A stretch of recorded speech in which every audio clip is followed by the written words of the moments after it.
Friends, આજે આપણે જોઈએ છીએ બાઇનરી ટુ ડેસિમલમાં પોઈન્ટ વાળા દાખલા કે જ્યારે બાઇનરી ટુ ડેસિમલ પૂછે અને પોઈન્ટ વાળા દાખલા તમને કેવી રીતે કેલ્ક્યુલેટ કરવા એ આપણે જોઈએ. તો જુઓ, પહેલા આપણે સિમ્પલ જોઈ લઈએ. અહીંયા છે 101101 .101 આ પોઈન્ટ વાળું છે. એમાં આપણે બાઇનરી ટુ ડેસિમલમાં કન્વર્ટ કરવાનું છે. તો પોઈન્ટ પહેલાની રકમોને રિવર્સ ઓર્ડરમાં લેવાની. જેમ કે 1 ની ઉપર માની લો કે શું છે, એકદમ સિમ્પલ એમાં બતાવી દઉં. જેમ કે જો આ 1 ની ઉપર શું છે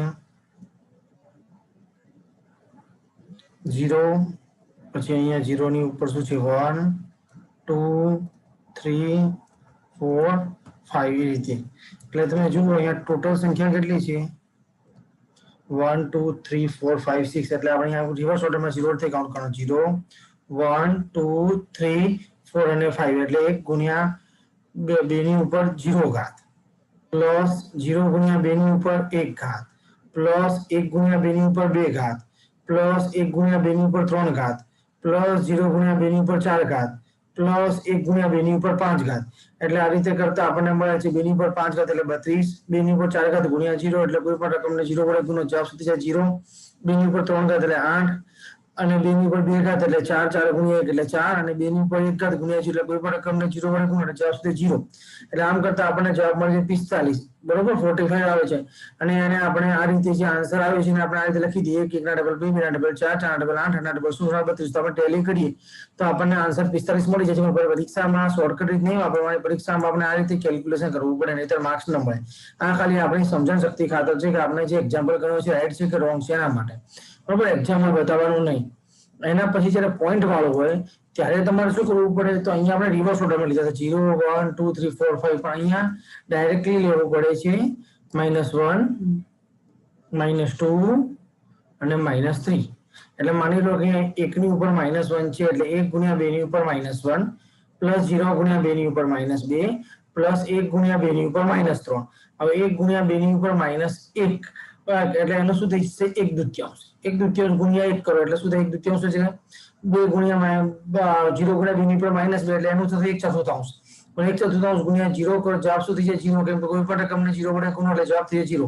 એ જ રીતે 1 ગુણ્યા 2 ની ઉપર -3 ઘાત એનું શું થઈ જશે 2 દુ 4 દુ 8, બરોબર. પણ એનું થઈ જશે 1/8, બરોબર. 2 ની ઉપર -3 ઘાત એટલે 1/8, ક્લિયર. 1/8 ગુણ્યા 1 એટલે 1/8 જ રહેશે, ક્લિયર.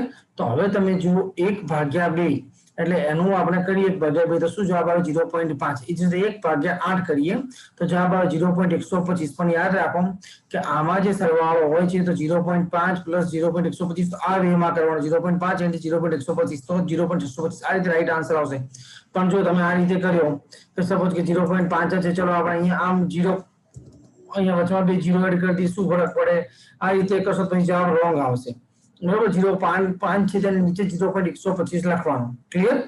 એટલે તમને એક્ઝેક્ટ જવાબ 0.625. તો એ તમારે આની અંદર એડ કરી દેવું પડે. આ રીતે 32 + 8 + 4 + 1 એટલે 45. 0.5 + 0.125 એટલે 45.625. એ જવાબ તમારે અહીંયા મૂકી દેવાનો. તમને ઈઝીલી આન્સર મળી ગયો, બરોબર. ફરી એકવાર કહી દઉં છું કે 1 ગુણ્યા 2 ની ઉપર -1 ઘાત એટલે એનું થઈ જાય 1/2, ક્લિયર. અને પ્લસ 0 ગુણ્યા 2 ની ઉપર -4 ઘાત એટલે એનું થઈ જાય 1/4 પ્લસ 1 ગુણ્યા 2 ની ઉપર -3 ઘાત એનું થઈ જાય 1/8. એ જ રીતે સપોઝ 2 ની ઉપર -4 ઘાત તો શું થાય 2 દુ 4 દુ 8 દુ 16 એટલે 1/16. એ જ રીતે 2 ની ઉપર 5 ઘાત હોત -5 ઘાત તો શું થાય 1 2 દુ 4 દુ 8 દુ 16 દુ 32 એટલે 1/32 થાય, બરોબર. અહીંયા 2 ની ઉપર -3 ઘાત છે એટલે 2 દુ 4 દુ 8 એટલે 1/8 થશે, ક્લિયર. આ રીતે કેલ્ક્યુલેટ કરવાનું. ઈઝીલી ખ્યાલ આવી ગયો. જો તમને મારો વિડીયો ગમે તો એને સબસ્ક્રાઇબ જરૂર કરો જેથી આગળના બીજા વિડીયો તમે જોઈ શકો.